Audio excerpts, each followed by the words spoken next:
अस्सलामु अलैकुम वरहमतुल्लाह। इब्तिदा है रब्बे ज़ुल जलाल के बबरकत नाम से, जो बड़ा बेहतरीन कारसाज है सफ़िया क्लिनिक जाबा।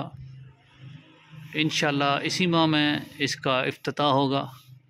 लोकेशन आपको बता रहा हूँ, सामने ये शेखपुर पुल है, ये शेखपुर गांव है और ये पुल है, ये सामने रोड है, ये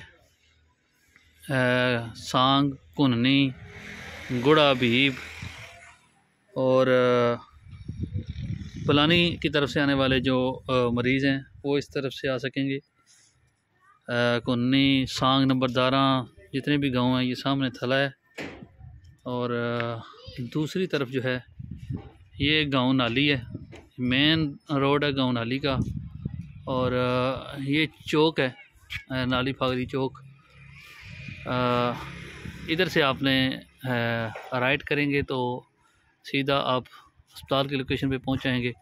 ये जो मेन रोड है ये मंदियाल गोड़ा टेरा चखड़ाल पैल और सुकासन डेरी वट्टा इसकी तरफ से आने वाले जो अफराद हैं वो भी नाली फागरी चौक से जैसे ही राइट करेंगे तो वो 2 कदम के फासले पर जो है मेन रोड के ऊपर इंशाल्लाह आपको क्लिनिक 24 आवर ओपन मिलेगा।